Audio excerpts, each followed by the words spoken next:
aqui hoje com o professor Matias Alberto Chirão, que é nosso colega do campus, do IFSC, do campus Itajaí, e a gente chamou ele para falar um pouquinho, né, sobre a década dos oceanos, e essa atividade faz parte, então, da 8ª semana do meio ambiente do campus Gaspar. O professor Matias, ele é gasparense, né, então, uma coisa bem importante para a gente. Possui graduação em oceano, importante para a gente. Possui graduação em oceanologia pela Fundação Universidade Federal do Rio Grande e o mestrado e doutorado em ciência dos alimentos pela UFSC. Ele tem experiência no monitoramento de algas nocivas em área de cultivo de moluscos, com ênfase na identificação e quantificação de ficotoxinas marinhas na carne de moluscos bivalves. E ele vai conversar um pouquinho com a gente, né, sobre esse trabalho que ele vem fazendo e o porquê da década do oceano, dos oceanos. Matias, a palavra é sua, fique à vontade. Obrigada pela presença, né, pela sua contribuição aqui nesse momento.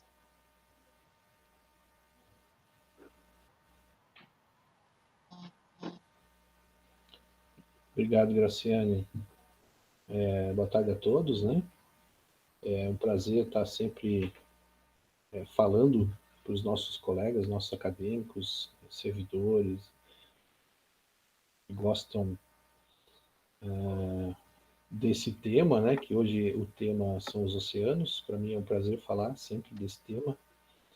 Como a Graciane falou, eu sou gasparense e também tenho contato com o campus de Gaspar aqui do Instituto Federal já há alguns anos, e é sempre um prazer estar participando, principalmente da Semana do Meio Ambiente, né? Eu sou do campus de Itajaí, mas o IFSC é uma instituição só, né? Então, somos todos colegas aqui envolvidos nessa temática hoje. Sejam todos bem-vindos. A Graciane pediu que eu falasse alguma coisa sobre essa temática da década dos oceanos, né? Que foi anunciada na semana passada, no Dia do Meio Ambiente, né? No Dia dos Oceanos, dia 8 de junho. E esse tema, ele já vem sendo discutido há alguns anos nas conferências, principalmente do clima, né? Então, a década da ciência oceânica, o desenvolvimento sustentável, que é o tema que as Nações Unidas colocaram em evidência essa semana, é a década que vai de 2021 a 2030. E a década da ciência oceânica, ela tem esse nome, ela foi instituída, então, pela Unesco, né? O órgão das Nações Unidas para a Educação, Ciência e Cultura, nas reuniões anuais, nas conferências, principalmente nesses últimos anos, quando a gente tem percebido algumas questões relacionadas às mudanças climáticas, né? Então, a Unesco pensou nessa década, de 2021 a 2030. Isso é uma ação global, onde o Brasil também está envolvido, né? Obviamente, o Brasil, como um dos participantes das Nações Unidas e um participante muito ativo nos últimos anos, né? Eu lembro, mas muitos de vocês provavelmente não eram nascidos ainda, quando a gente teve a primeira conferência do clima aqui no Rio de Janeiro, né, no Brasil. E desde então o Brasil tem sido um importante colaborador e um parceiro ativo nas questões climáticas dentro da Organização das Nações Unidas. Então, o Brasil tem, numa página montada no Ministério de Ciência e Tecnologia, tem uma página dedicada à década do oceano, que vocês podem acessar e acompanhar os eventos e as ações que vão sendo realizadas. Né? Como está anunciado aqui, dia 19 de agosto, tem um webinar nacional, né, que vão ser tratados assuntos relacionados à década dos oceanos. Qual é a ideia, então, né? Como é que surgiu isso aí? Desde muitos anos, né? Como eu comentei, essa temática vem sendo discutida. E em 2015, a Assembleia Geral, então, aprovou a agenda para 2030. Né? O que as Nações Unidas, o que os países membros devem trabalhar, devem tomar medidas para a gente chegar em 2030 e a gente ter um ambiente, um planeta em umas condições melhores do que a gente tem hoje, né? Com relação a vários aspectos. Então, nessa agenda foram estabelecidos 17 objetivos do desenvolvimento sustentável. E talvez você já tenha ouvido falar, né? Algumas estão relacionadas à educação, outras à cultura, outras ao meio ambiente. E o objetivo 14 é a vida na água. E visa conservar e promover o uso sustentável dos oceanos, mares e recursos marítimos. Né? E isso ficou ao cargo da Comissão Oceanográfica Intergovernamental, dentro da Unesco, onde o Brasil também tem representantes.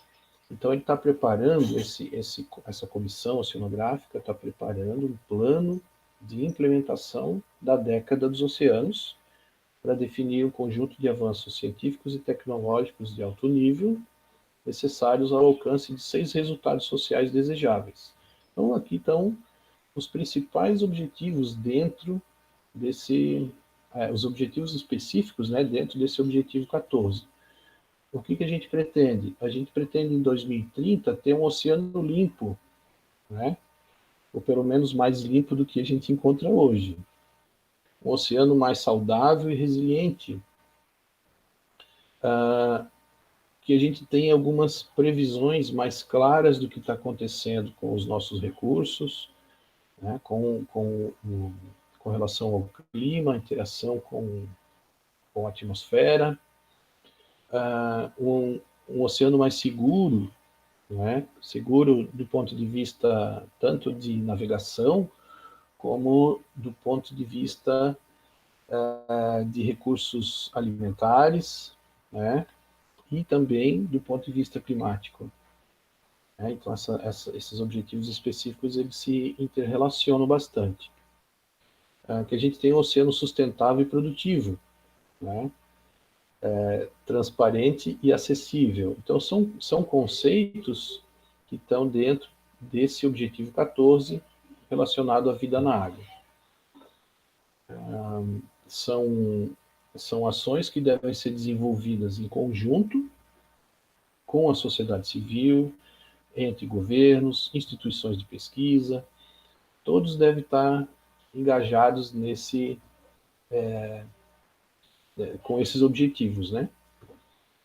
Então, a gente pretende aqui, buscar produzir cooperativamente, de forma sistêmica e integrada, a ciência que necessitamos para o oceano que queremos. Essa cooperação deve ser feita por todos os setores, né? O setor público, o privado, a sociedade civil, deve participar em instituições de pesquisa, instituições de ensino, todos devem pensar ações e estar engajados na busca desses objetivos que foram citados.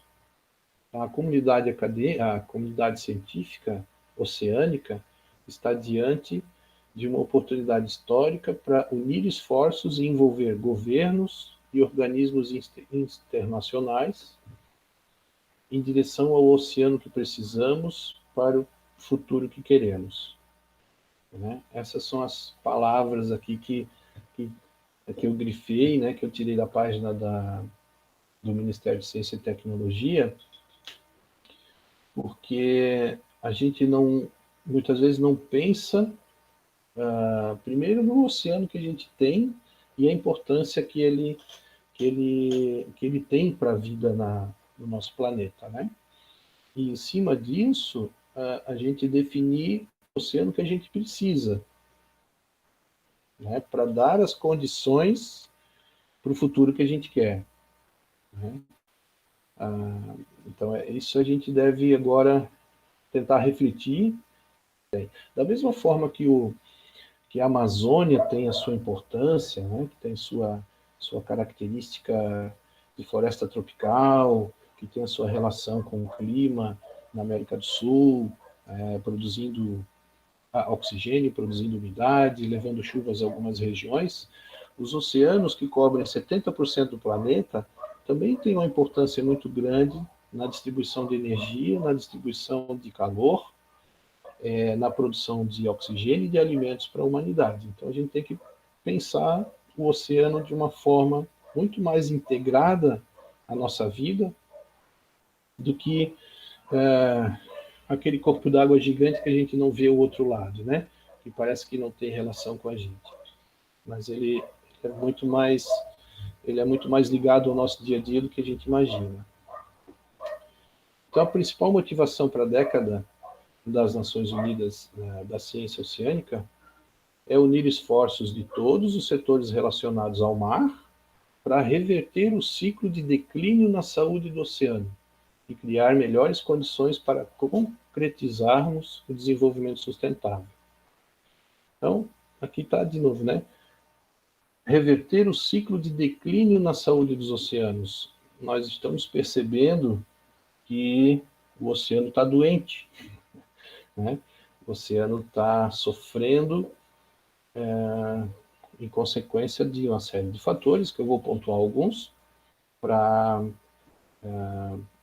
e isso reflete em toda a estabilidade do clima e muitas questões relacionadas ao nosso dia a dia. Então, nós precisamos um remédio aqui, né? Nós precisamos ter algumas ações e tentar reverter esse ciclo degradante que está acontecendo, né? Então, vou colocar aqui algumas importâncias, lembrar de algumas das importâncias que o oceano tem para a nossa vida, né?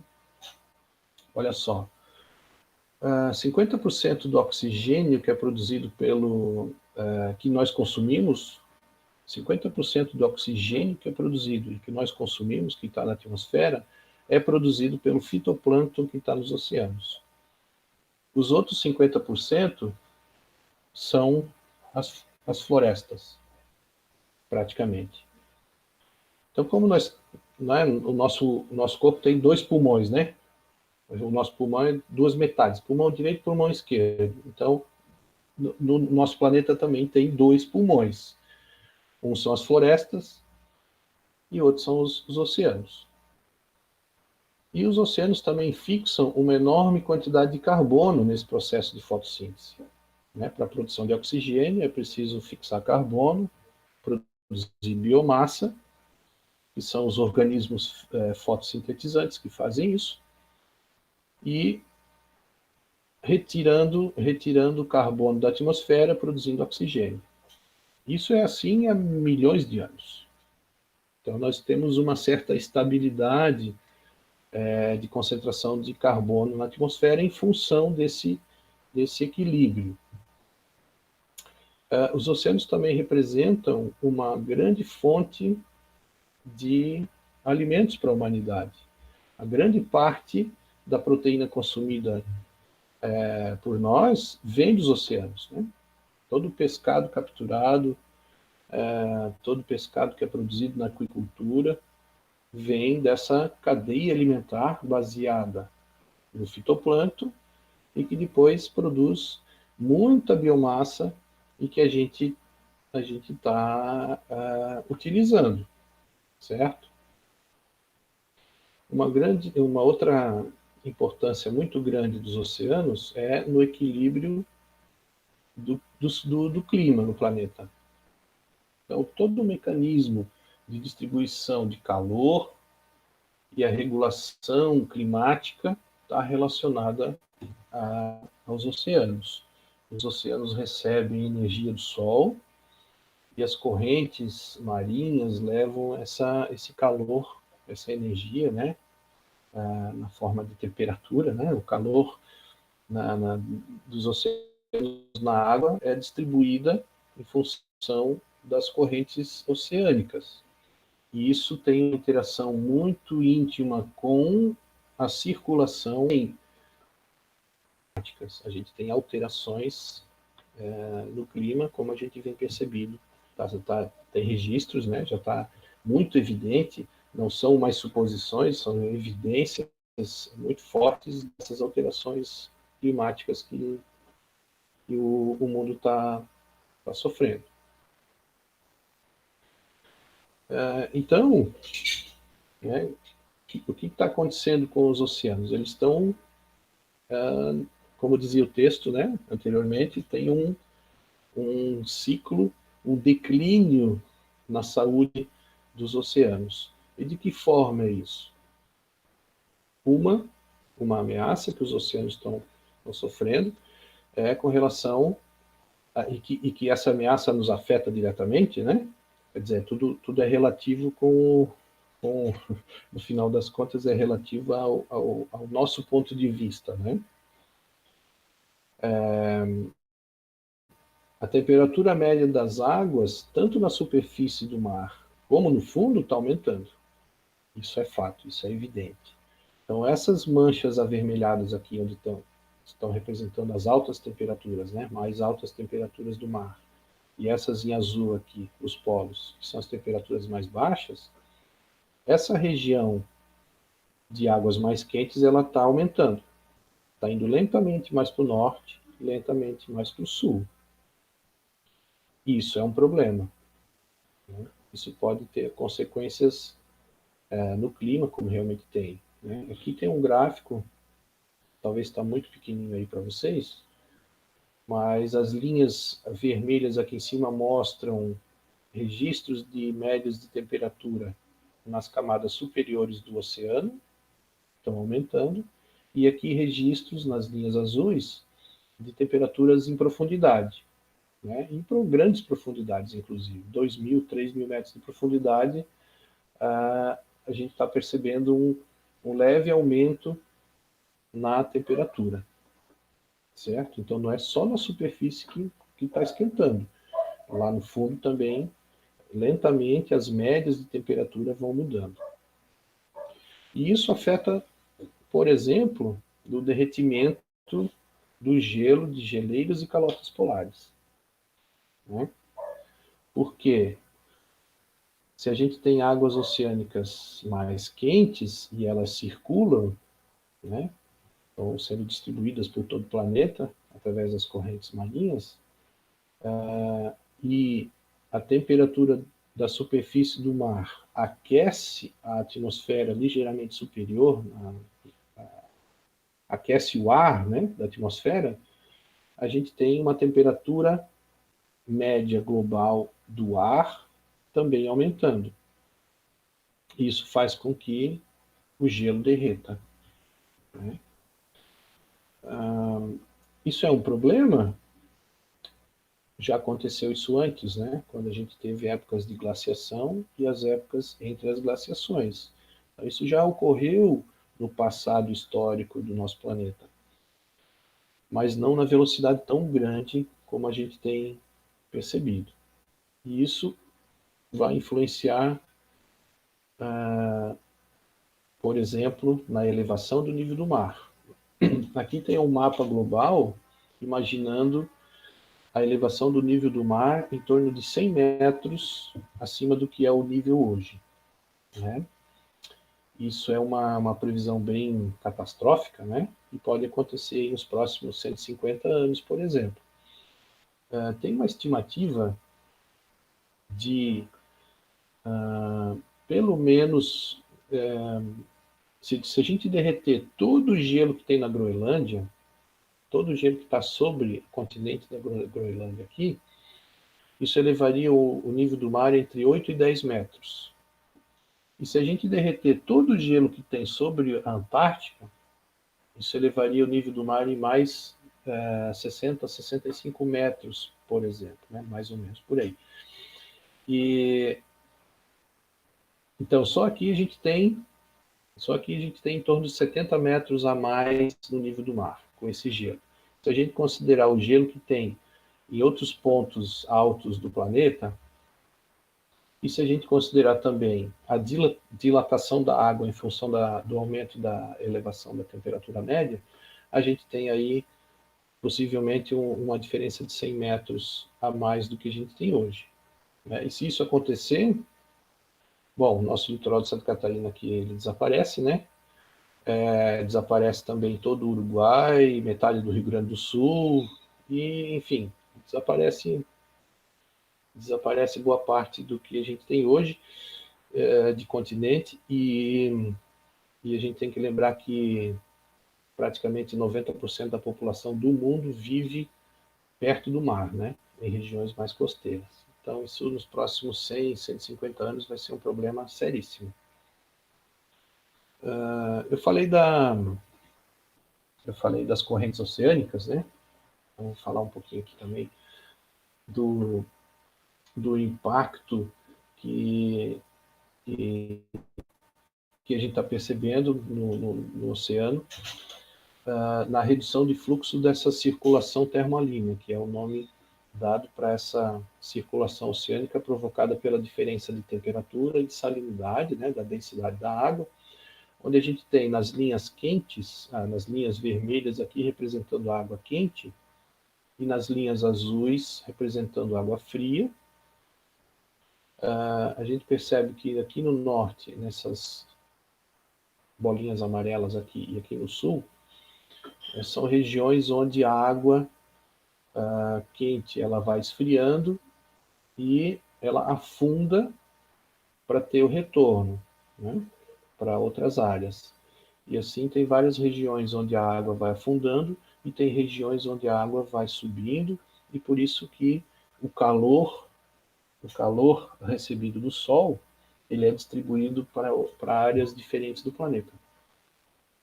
Então, por exemplo,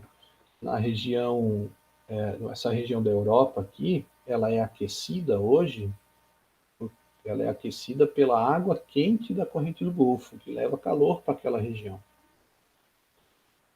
Já estamos percebendo redução do fluxo dessa circulação oceânica, e vai implicar nos próximos anos no clima aqui do norte da Europa, porque o norte da Europa não vai receber mais tanto calor como vem recebendo. Então essa região aqui provavelmente vai esfriar. Agora, é só esse o impacto da redução do fluxo de circulação termalina?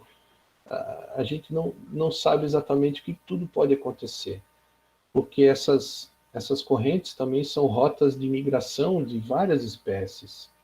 Elas são importantes na distribuição de nutrientes e na produção de fitoplâncton e, consequentemente, da produção de biomassa de pescado, né?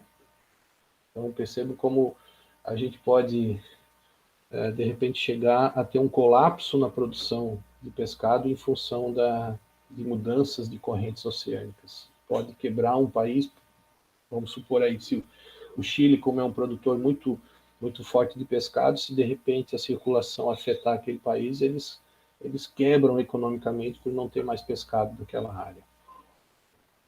Outro problema que está acontecendo em função da emissão de gases de efeito estufa, né, principalmente gás carbônico na atmosfera, é a acidificação do oceano. Lentamente o oceano está ficando com pH ácido. Há algumas centenas de anos ou milhares de anos o pH era 8,2. Hoje é 8,1. Daqui a 20, 30 anos talvez a gente esteja passando para 8 e 7,9, e a consequência disso é a extinção de muitas espécies que estão baseadas ou que precisam da fixação de carbonato de cálcio, por exemplo, para fazer suas conchas e fazer seus esqueletos, né? Então, provavelmente nós vamos ter a extinção em massa de várias espécies marinhas nos próximos anos, se a gente não diminuir a emissão de carbono na atmosfera. Aqui mais um problema, né, sobre o desaparecimento de espécies em função Aqui tem uma imagem, né, ilustrando, não sei se dá para ver aí, Graciane, mas aqui está escrito assim, ó, com 375 ppm de carbono na atmosfera e mais 1 grau centígrado no oceano, a gente vai ter já um impacto. Se a gente chegar a 450, 500 ppm de carbono e mais 2 graus de temperatura, nós vamos ter aqui um coral, um recife de coral semi-morto. E se a gente passar acima de 500 ppm e 3 graus de temperatura, então nós não vamos ter mais organismo nenhum, provavelmente, né? Isso já está acontecendo em algumas regiões do planeta. Já são evidências, né? O desaparecimento de espécies também pode não estar relacionado diretamente à acidificação, mas ela pode estar relacionada à sobreexploração de recursos que nós estamos fazendo. Na internet vocês encontram várias listas diferentes, né? Mas, assim, a grosso modo, 87% das espécies de peixes do planeta já estão sobreexploradas ou em colapso. Quer dizer, os recursos que nós temos hoje representam aí menos de 20% daquilo que a gente já teve. Então, isso aqui é um grande é um grande aspecto aqui, importante aspecto que a gente tem que trabalhar muito, né, que a gente pode trabalhar na nossa instituição quando a gente está ligado ao nosso campus, por exemplo, né, que tem o curso de recursos pesqueiros e a gente tem uma série de atividades de pesquisa e extensão relacionadas com o ambiente aquático e com a produção de alimentos, né, com a produção de recursos pesqueiros. Então, isso aqui é um aspecto que a gente pode contribuir bastante, né?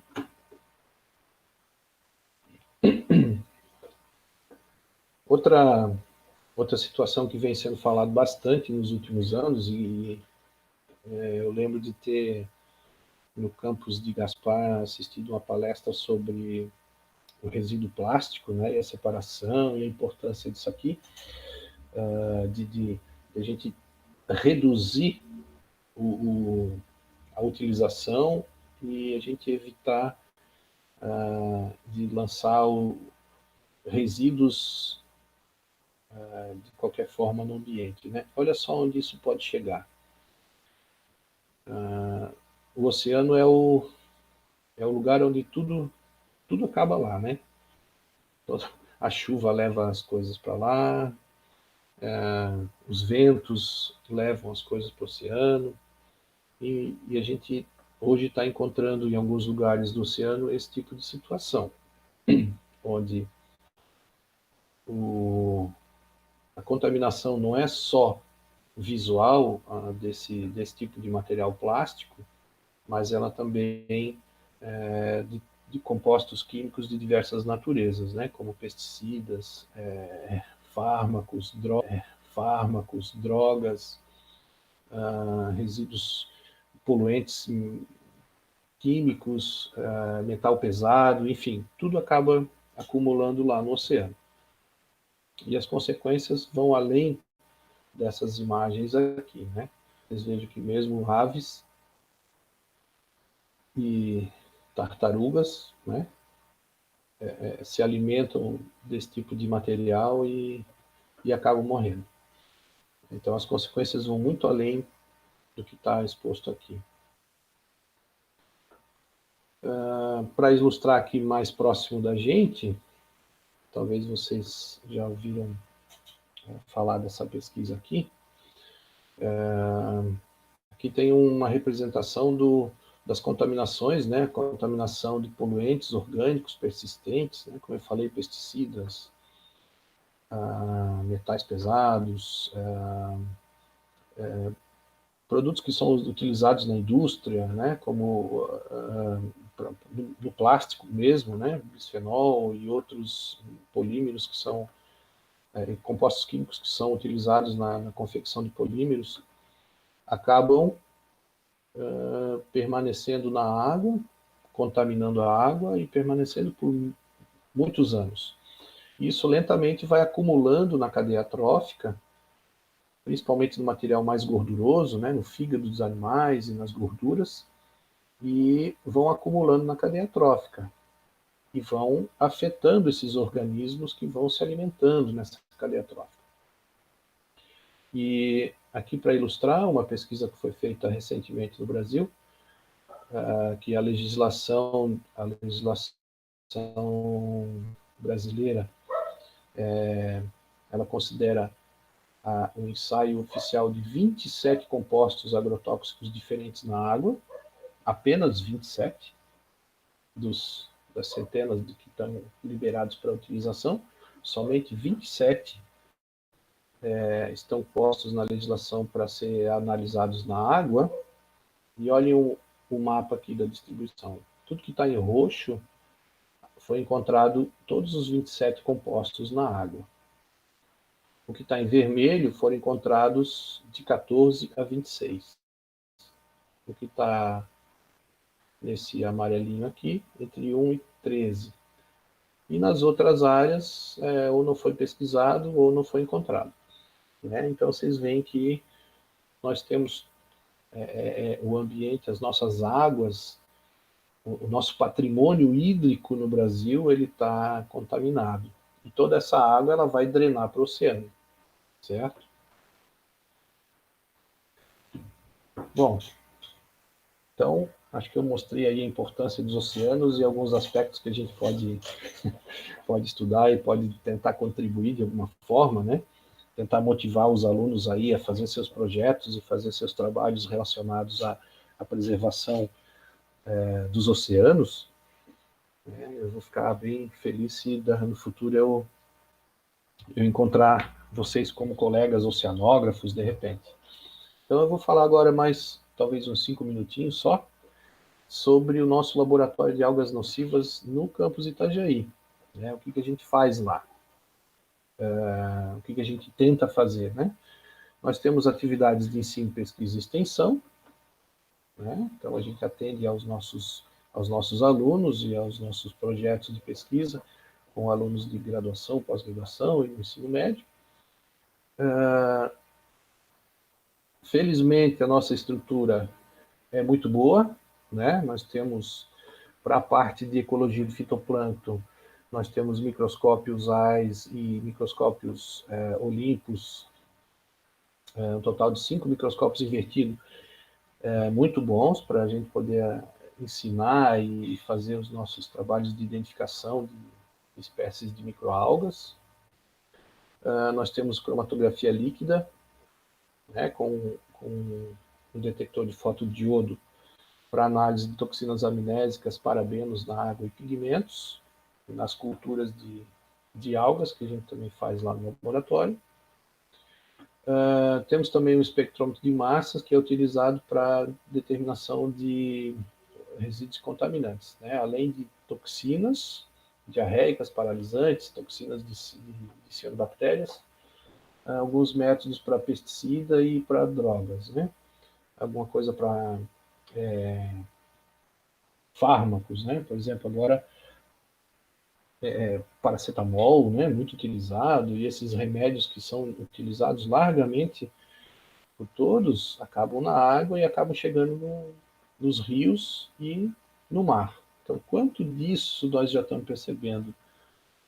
Quanto será que disso aqui, desses contaminantes, já estão chegando, tanto na água ou, inclusive, nos organismos aquáticos lá? Aqui, então, para mostrar alguns projetos em andamento que a gente tem, né?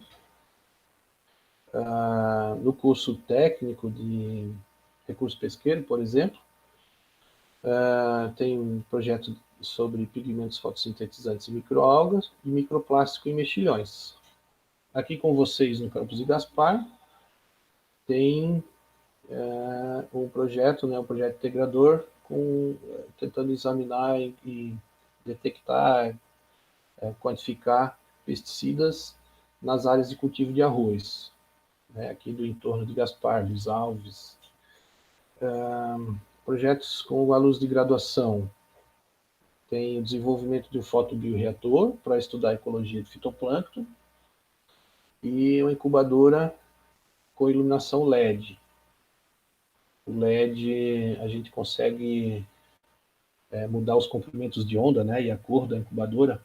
Então, dependendo do pigmento, olha só, dependendo do pigmento fotossintetizante, a microalga pode responder melhor em diferentes tipos de luz, né? Se a luz é azul, se a luz é vermelha, se é branca, dependendo do pigmento, a luz pode interferir na produção tanto de biomassa como na produção de metabólicos.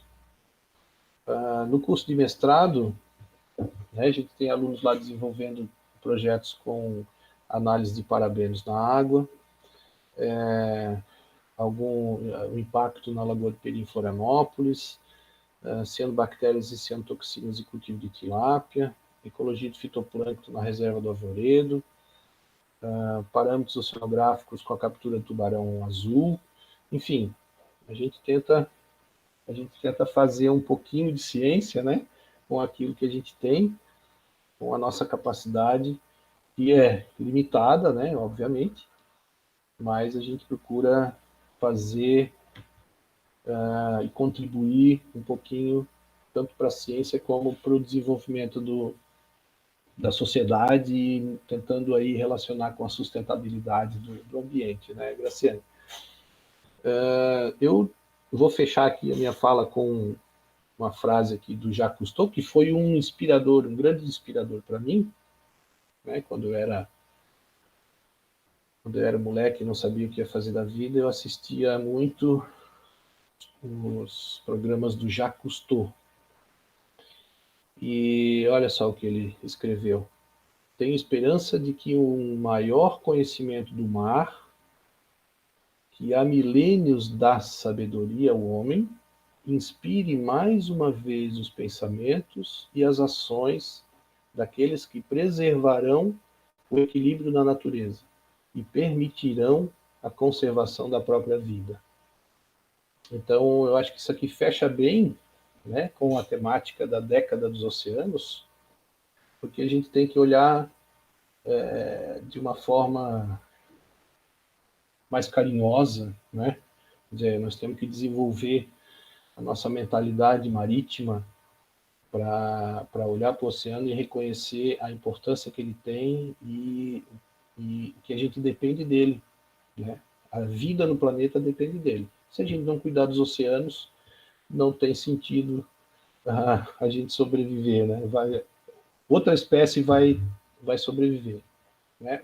A vida surgiu no oceano e a vida surgiu no oceano e ela só vai continuar se a gente preservar o oceano, né? E está aqui a tartaruguinha sem plástico, sem contaminação em volta, né? Um ambiente limpo e cristalino. Certo, Graciane? Agora vamos para as perguntas. Legal, obrigada, Matias. É muito bom a gente ouvir, né, sobre esse tema. Apesar da gente viver bem próximos, eu acho, do oceano, né, parece que está tão longe, né, da nossa realidade. E aí, nesse sentido, gostaria que tu falasse um pouquinho sobre as áreas que a gente deveria ter como berçário, né, da vida dos oceanos, os nossos mangues. Como é que eles entram, né, nessa questão? Porque a gente sabe que os mangues, as áreas de mangues aqui do estado, elas foram exploradas, né? E aí o impacto foi muito danoso, né, para a questão dos oceanos. Como é que a gente faz para recuperar isso agora? O que que a gente poderia não fazer mais, né, para tentar diminuir um pouco esse impacto no estado, né? Trazer para nossa realidade. Pois é, os mangues, né? Eu vou colocar aqui no início para deixar essa imagem aqui, ó.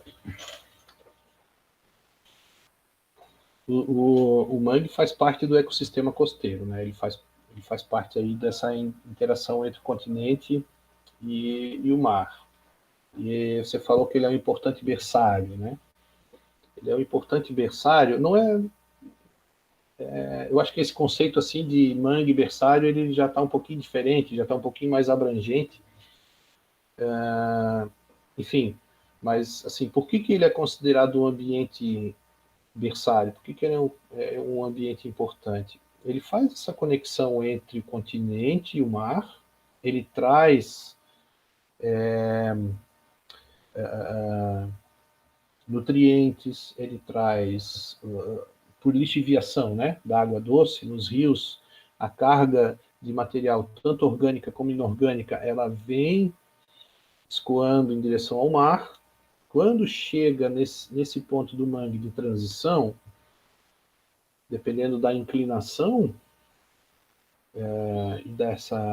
da planície que se forma nessa região, nós temos ou a água fluindo diretamente para dentro do oceano, como acontece na foz de um rio, todo esse material orgânico e inorgânico vai lá para o fundo do mar e também gera um ambiente rico de nutrientes, ou a gente chega na região de planície aí, do mangue, onde as coisas vão se depositando lentamente, né, e vão se degradando, e em função da diferença de pH, em função da diferença de salinidade, em função dessa dinâmica de entrada e saída do mar, né, da maré, eu estou dizendo, né, entra maré alta, entra mar, sai mar, a gente tem ali uma região de mineralização de novo desses compostos orgânicos, né? Então, os nutrientes que antes não eram disponíveis para os organismos,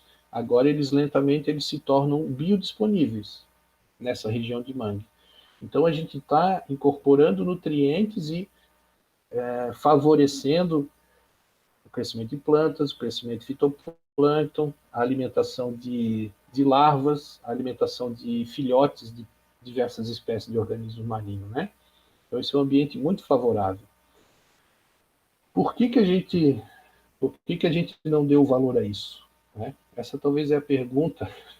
Né? Por que a gente não deu valor a esse ambiente e a gente preservou?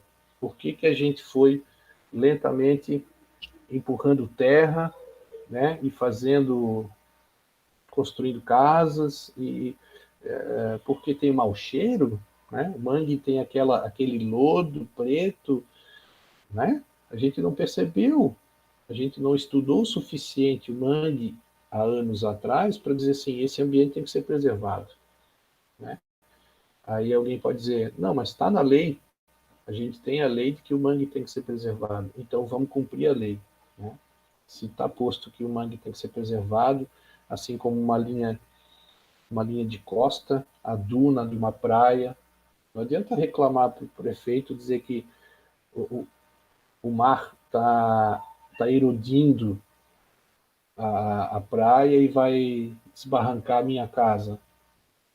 A pergunta é, por que você colocou a casa lá? Né? Então, eu acho que é por aí, Graciane, nós temos que olhar esses ambientes de uma forma com a sabedoria melhor, com mais conhecimento. E deixar as pessoas que realmente conhecem do assunto falar. Né? Não, qualquer um agora é entendido nisso, né? Matias, tem alguém comentando sobre essa questão da pandemia e a gente está usando mais plástico, infelizmente, né, para tudo, porque as coisas obrigatoriamente têm que ser descartáveis e por conta, talvez, até de uma má gestão de resíduos, parte disso, né, vai parar nos oceanos, né? Como que a gente pode lidar com isso? A gente já tem excesso de plástico nos oceanos e provavelmente agora tende a aumentar, né, por conta do excesso, né, do consumo das coisas de plástico, né, por conta da pandemia. Alguma coisa a esse respeito, vindo da área de vocês? Assim, nossa diretamente não, mas a gente pode fazer várias coisas diferentes, né? Bom, a primeira delas é reduzir o consumo disso, né? Reciclar. Mas a gente pode desenvolver técnica de fazer, como já tem, a gente produzir materiais polímeros diferentes, né? À base de outras matérias-primas que sejam biodegradáveis. E, dizer, no outro extremo, é a gente colocar uma legislação proibindo tudo. né? Quer dizer, a gente tem que sentar e conversar e achar um consenso para isso, né? A gente pode usar todas essas ferramentas. Eu falei do extremo de uma legislação porque sei que num país da África tem uma legislação que é proibido plástico naquele país. Eles fazem tudo à base de papel e de madeira e de produto biodegradável, né? Aí vai dizer, não, mas é um país pobre, não sei o quê. Não, é questão de sentar e conversar realmente, né? O que a gente pode fazer diretamente, o campus de Gaspar tem um curso de Química. O curso pode, de repente, botar aí como uma meta fazer um projeto, um grande projeto, onde todas as pesquisas são direcionadas ao desenvolvimento de um produto, de um polímero biodegradável, né?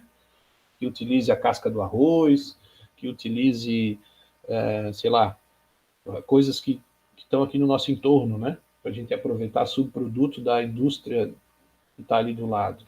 Isso a gente pode fazer, né?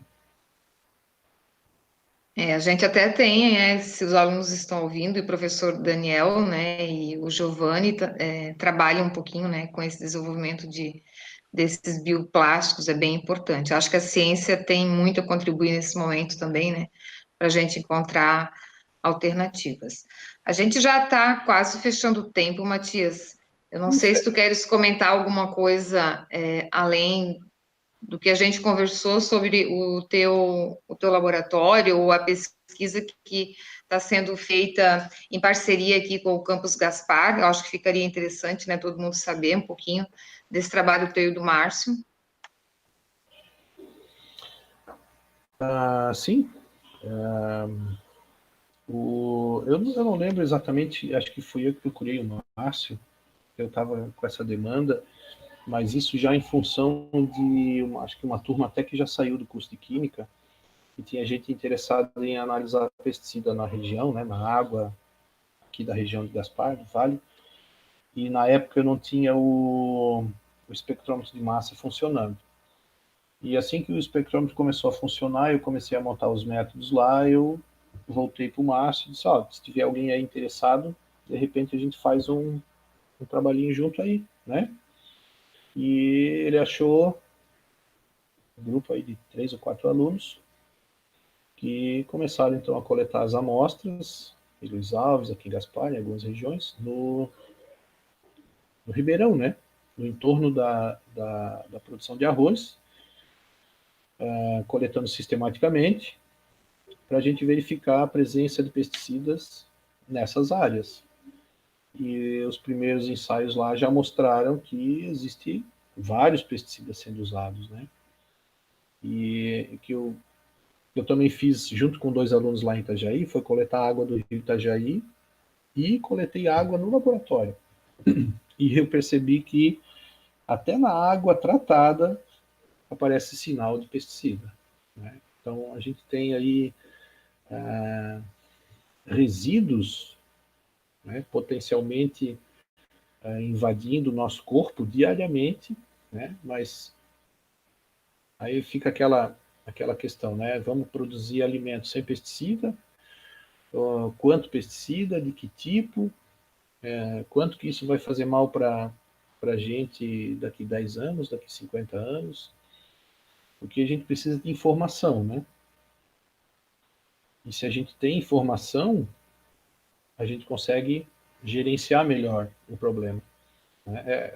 Você falou da pandemia, né? Utilização do plástico, assim. Se a gente consegue visualizar melhor o problema, ter realmente informações boas de qualidade, a gente também consegue as melhores soluções, né? Então, eu acho que esse é o caminho, é a gente investigar. A gente, como professor, a gente tenta ensinar o conhecimento que já está posto, mas como pesquisador e investigador, a gente ensina isso também para o aluno, que ele precisa ir mais longe daquilo que está escrito. Ele precisa ir além daquilo que está no livro, ele precisa motivação e interesse para fazer alguma coisa a mais, né? A gente precisa de pessoas assim no Brasil, né? Eu acho que a educação é o caminho, mas a educação junto com a investigação e com a pesquisa, né? Com o desenvolvimento científico e tecnológico, isso é realmente a gente ter um país soberano. A gente vai poder ter lá na frente um país de verdade, né? E hoje ainda a gente não tem. É isso aí. Para fechar, né, Matias, eu acho que foi bem interessante, a gente conseguiu fazer essa ponte, né, da importância dos oceanos, né, tanto para a questão da segurança alimentar, tu colocou bem, quanto para a questão do clima, quanto para a proteção da biodiversidade marinha, que a gente desconhece, né, e muito já foi extinto. Então, a gente tem muita coisa a aprender. Acho que foi bem pertinente essa escolha da década dos oceanos, né? Acho que a gente precisa sim trabalhar mais e estudar mais sobre o que está acontecendo nos oceanos. Eu agradeço muito a tua participação aqui, né? Como eu falei, a tua fala vai ficar disponível no YouTube. E aí outras pessoas, né, vão poder assistir. E espero que em outros momentos a gente possa continuar, como a gente já vem trabalhando há tanto tempo, né? Continuar trabalhando junto, tá bom? Pode se fechar e falar o que você quer. Dependendo de mim, vamos trabalhar por mais muito tempo, Com certeza. cada vez Então tá, mais. então tá, Matias. Muito obrigado. Aí, um bom dia a todos. Então tá, obrigada. E eu vou fechar agora aqui a reunião. Até mais.